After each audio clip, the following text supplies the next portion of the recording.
once again today to actually deliver another stream of Orb on the Movements of the Earth. Also, rather, I left the sound on. Yeah, I've got the sound from prior scenes on, so I need to reformat this whole entire OBS one day, because otherwise I kind of fuck up everything. Anyway, yes, so they actually are cover episode 4 of Orb on the Movements of Earth, not orbs. It's not plural. Yeah, I mean episode 3, what can I say? It was pretty fucking good. It was Kino, it was peak fiction, we would say. And yeah, I mean, don't get me wrong, the manga is, by all accounts, a better version of that whole entire arc. But I kind of feel like the anime has its merits.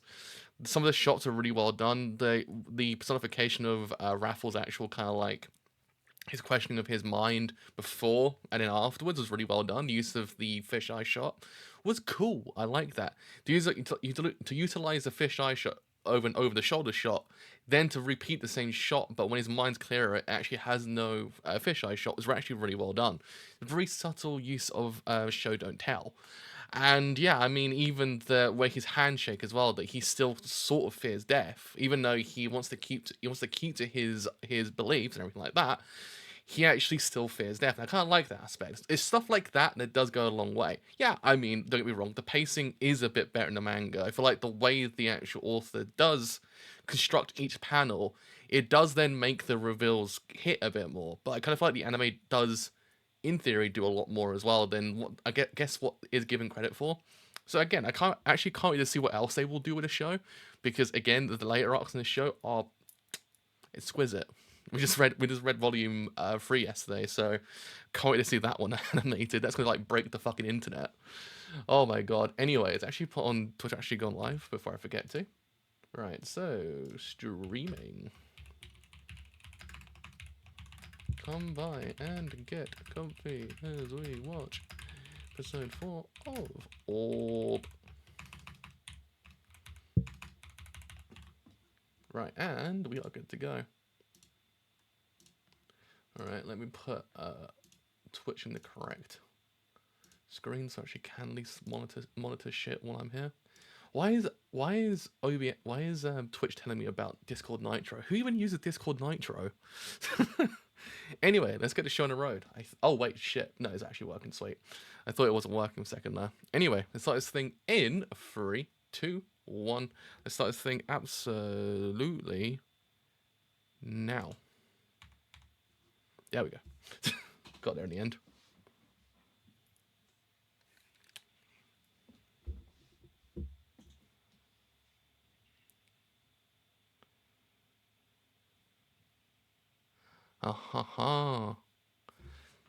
Yeah, we get my favorite character. We're getting our boy. We're getting our boy this week.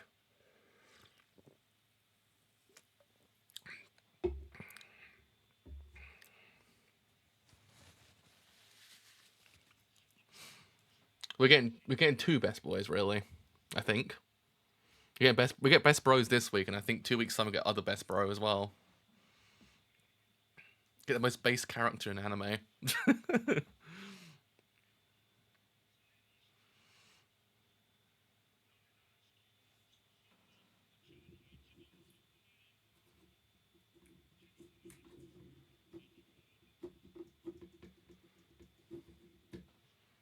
This kind of fucked me up that he's voiced by Diavolo from JoJo. You could technically say this is actually one of the loops. He gets sent to the 15th century. Well, I do also kind of appreciate the show does immediately create a conflict. I said storytelling in the show is exquisite. The manga is also amazing as well. It's incredible how well it does everything. It just, it's beautiful.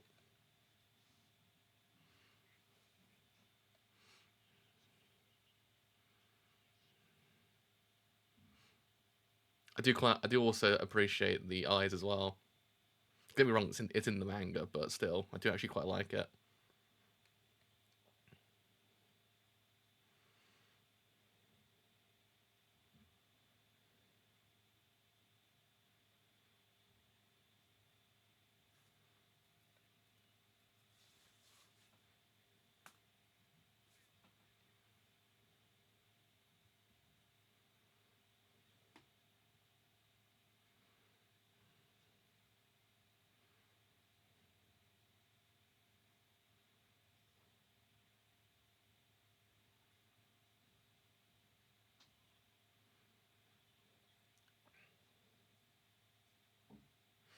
See, I do actually kind of like how it does sort of, because we're seeing like, seeing how society instills certain things into people and they can't like properly be able to actually do what they want to do. And it's actually really fucking cool. They actually put OCZY in the opening. That's awesome. I do kind of like that because again, he's been told everything about gazing up at the sky and actually how we're meant to view the world. I mean, as the arc goes on, it sort of starts to kind of examine that whole entire philosophy and actually how flawed it is. But I kind of like how it does immediately establish like a conflict. The idea that this is a show about astronomy and the main character is not allowed to look at the sky because it's what he's been told. And the same thing applies in Arc 1, how Raffle's not allowed to study what he wants to study because it goes against the church. It's stuff like that. It again, don't get me wrong, it's not like this unheard of concept in storytelling, but what this show does do exquisitely well is it establishes that immediately. Like it tells you immediately what you want, what you need to know, why he's the way he is. It doesn't really waste time. It's the best way to describe it. It's tightly paced, and it kind of is one of those shows that you don't see very often, because most shows tend to actually have to kind of spend ages doing other things until it actually gets to a certain point where then the character slowly starts to grow. But what this show does and what the manga does as well, it immediately establishes all these things. So it tells you everything you need to know to actually then go forward. I like that. It's stuff you don't really see very often in anime or in films, to be honest.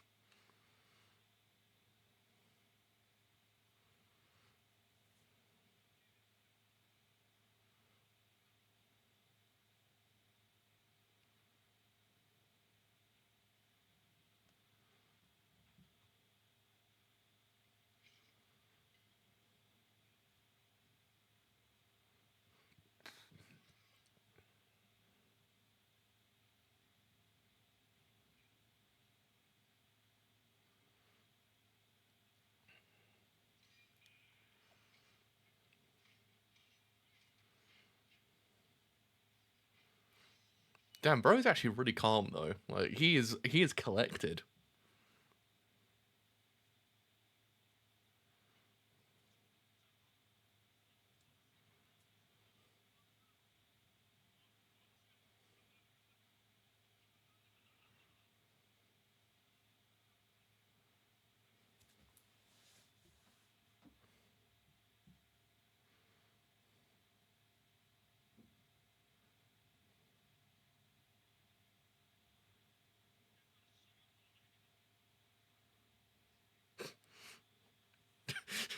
It's like if I lose, I die. It's like yeah, that's how it works, bro.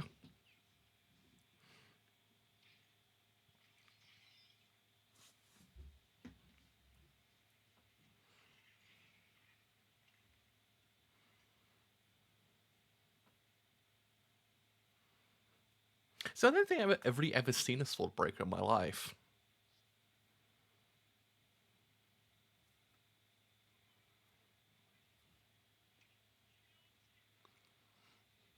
But I kind of feel like what this arc will do when it progresses and when it looks at Akotti's character specifically, it does then recontextualize Arc 1 a lot. Not in a kind of if you not it's like the whole entire world gets turned upside down or something, pardon the pun. But you kind of review Raffles' final moments differently.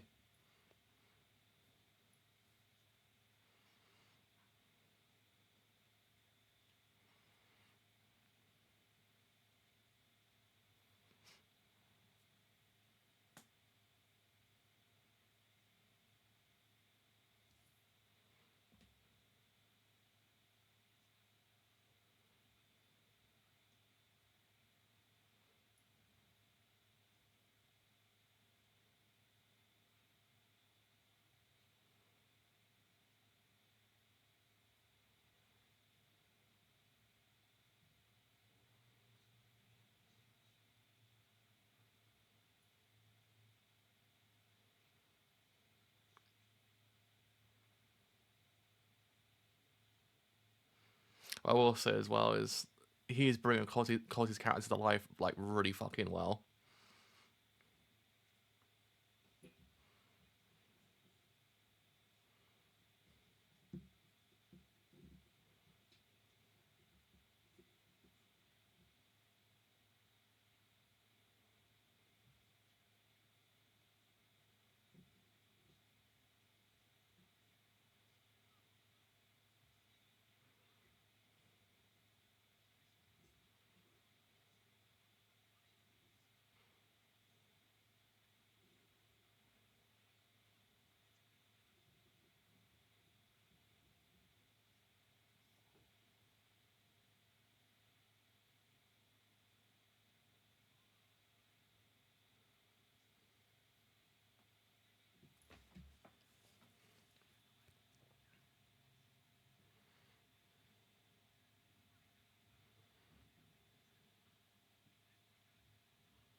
Yeah, this show is good.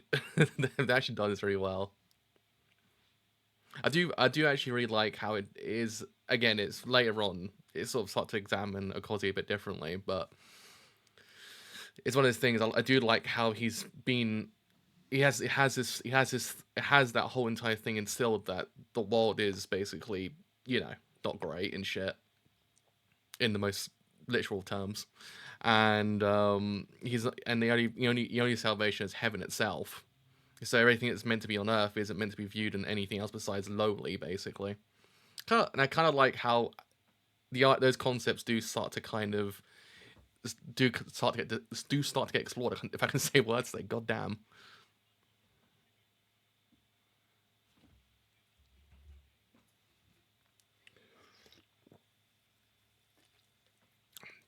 Even utilizing the shot of behind him with the use of like heaven heavenly imagery. I thought it was actually really well done because it's what he's saying there is extremely flawed in that way. It's what he's been told to believe, and it sort of changes that whole entire iconography of heaven.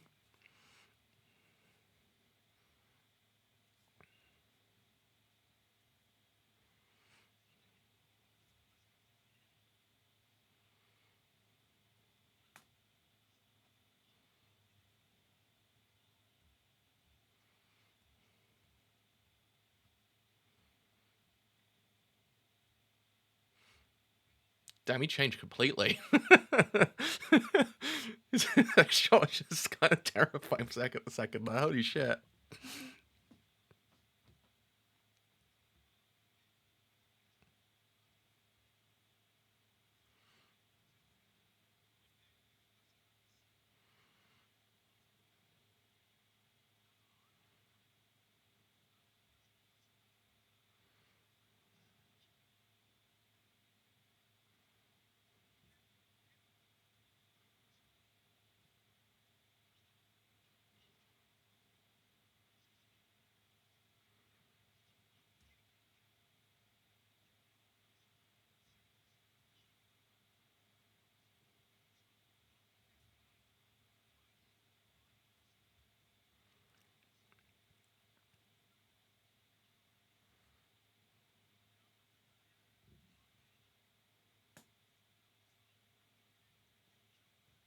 He's so cool. He's so cool. Case of a bro who's passionate about something like he is.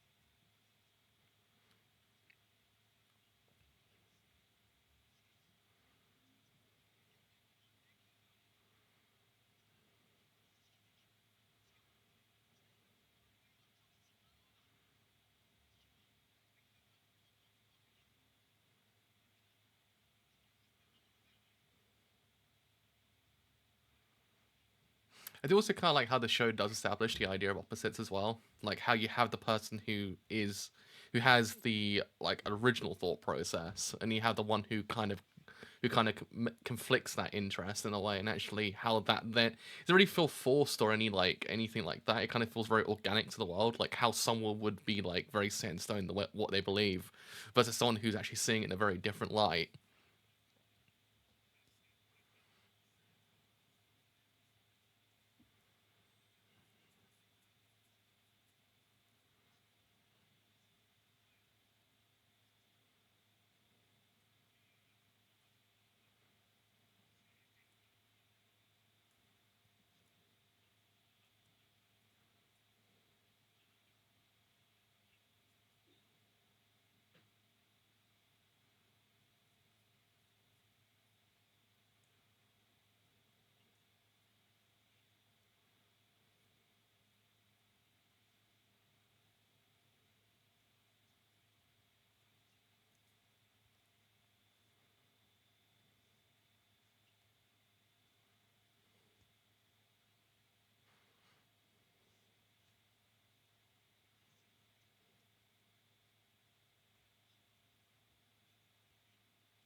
Bro, it's just like I'm gonna mess up your whole entire thought process. I'm just gonna a completely different way.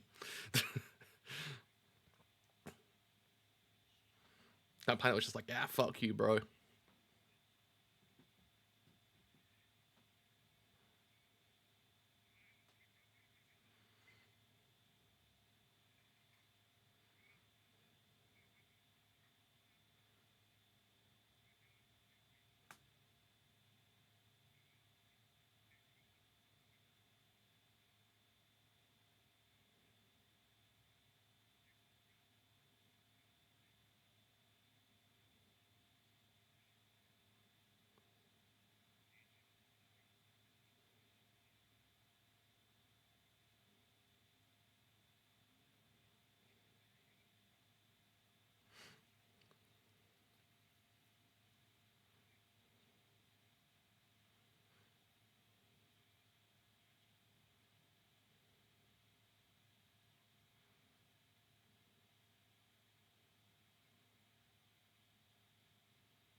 God damn it.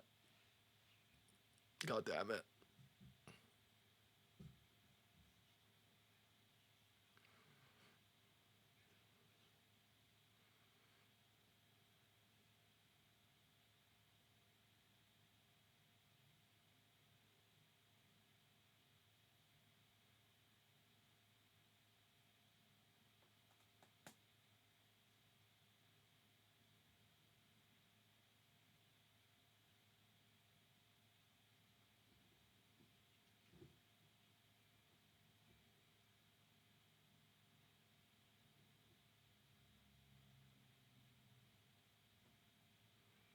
Some shots in this show do look really good though.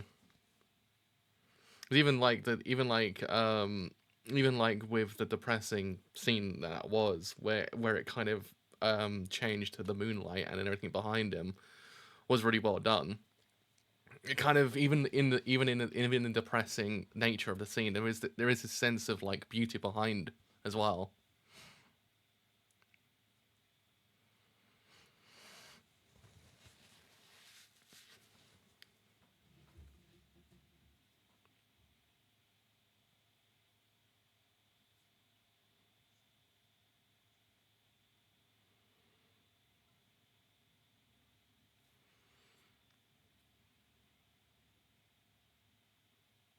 Ooh, next week's episode will be interesting.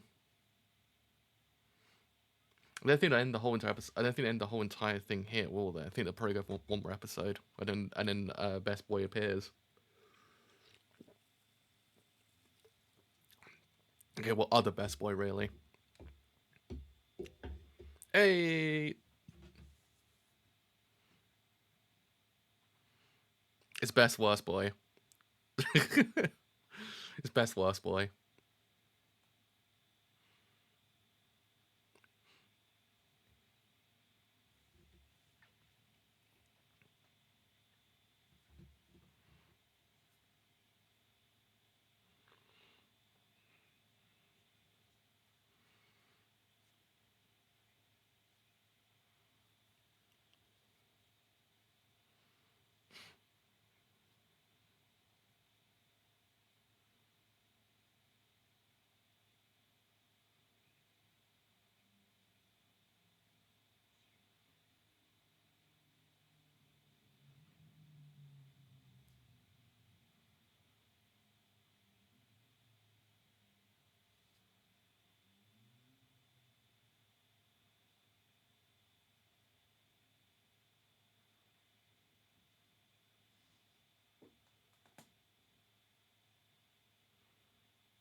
Oh shit. Oh shit. Bro.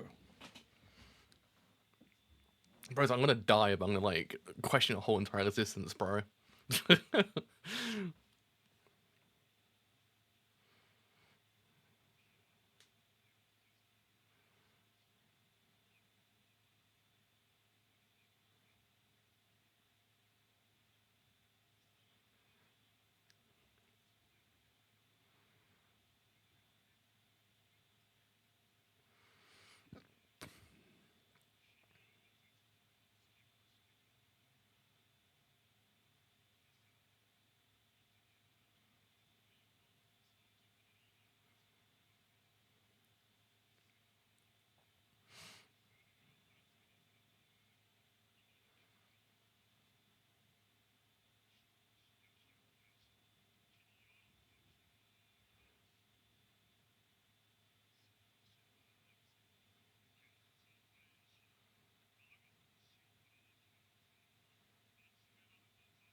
It always is quite interesting. It always is that one character that completely changes the perception of the entire of the characters in the scene.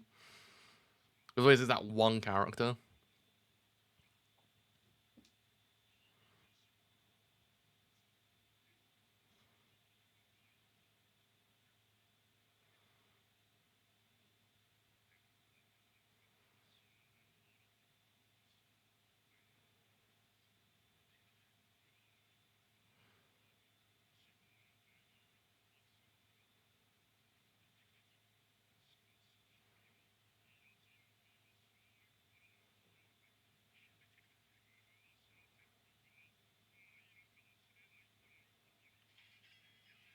God damn. God damn, bro.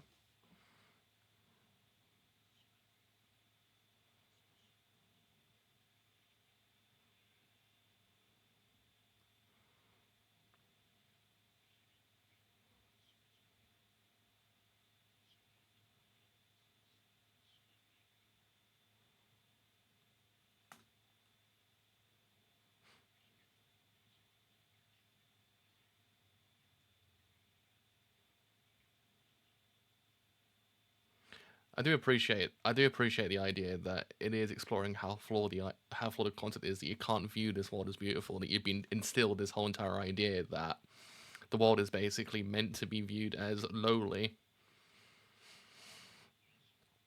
and all the beauty and everything is reserved for heaven, essentially.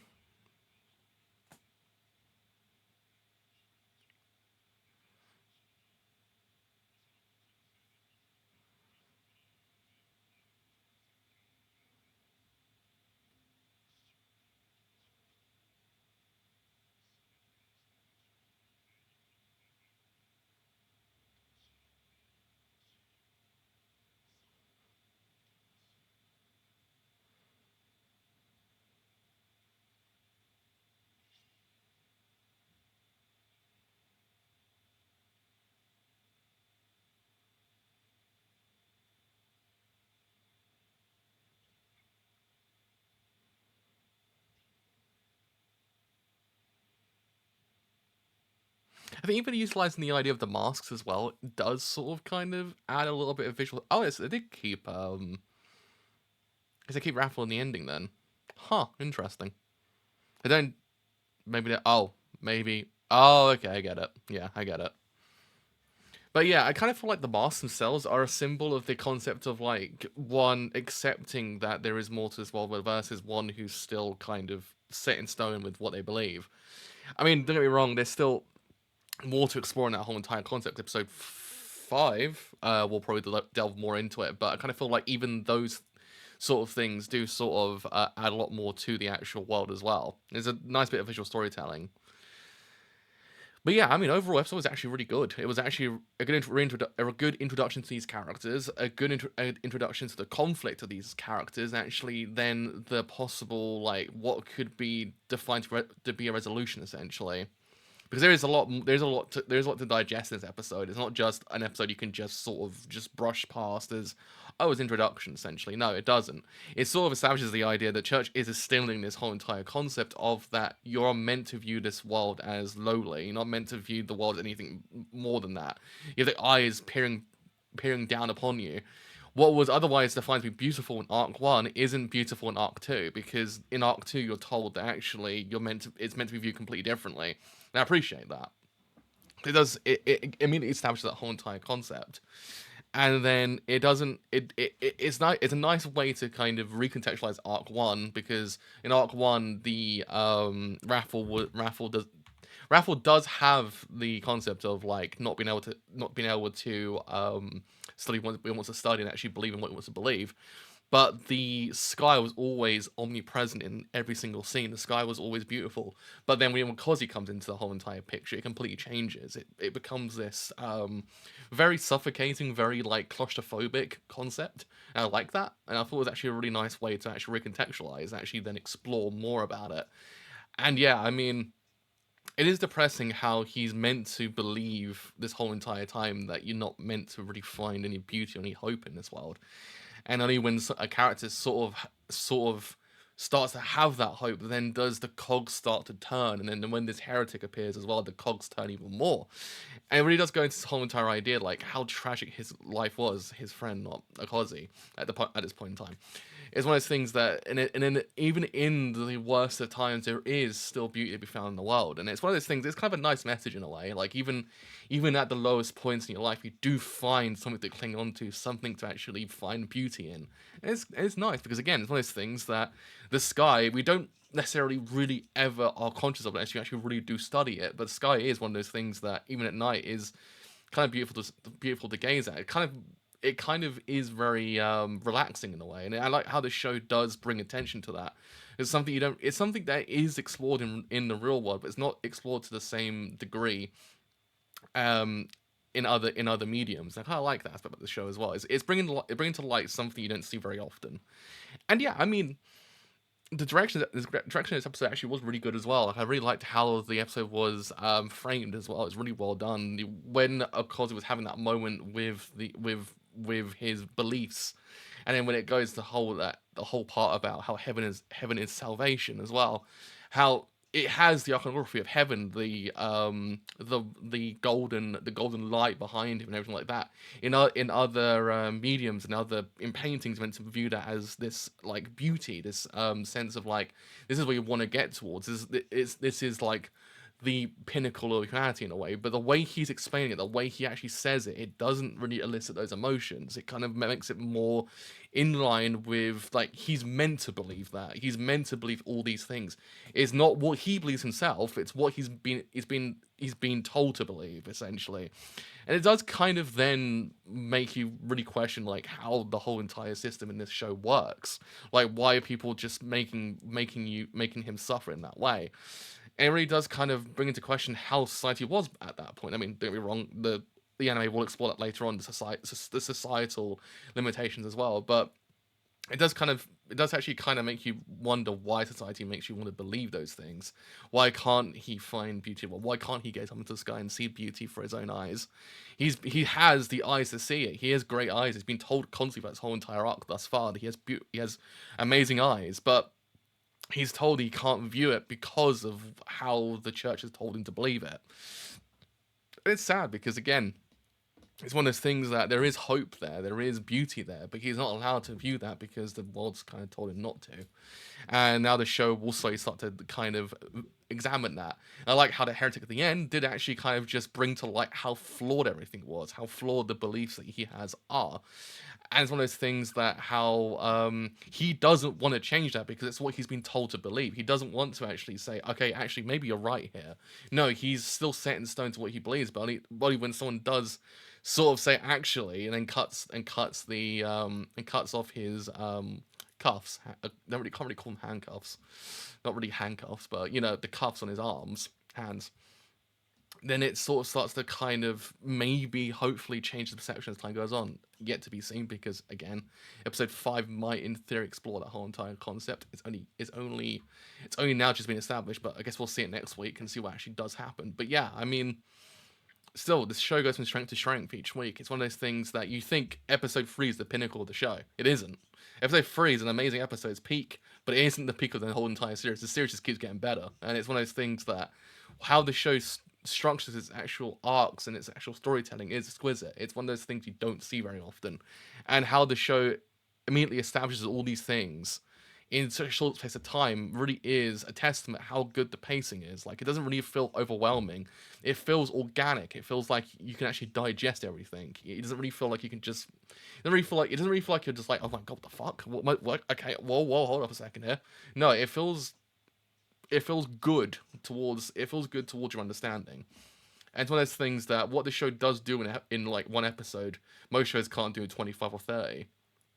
So yeah, I can't wait to see what episode 5 brings, because episode 5 will bring a very major character to the whole entire fray, and also he is the most based and most best boy in the whole entirety of anime. So I actually can't wait to see him be animated, to be honest, and actually then subsequently the arcs themselves as well. So yeah, I'm gonna lie down for a long ass while, because this show is one of those shows that is just very fucking good. It makes me think. It makes me use my brain a lot, and I like it. So yeah, I'm gonna lie down. So you actually have enjoyed the whole entire stream as a whole, and as always, do leave a follow on Twitch, because you actually do see the streams live here on Twitch. Actually have then enjoyed the entire stream as a whole on YouTube, and as always, do leave a like on YouTube, does help quite a bit. Leave a sub as well, does help quite a bit also, and actually then follow me on Twitter as well, because on there you do find out when these streams go live, and any other streams I may do as well. So yeah, until next week with episode 5 of Orb on the Movements of Earth, and also subsequently next week will be volume 4, I think, of Orb as well. Until then, see you guys later. Bye for now.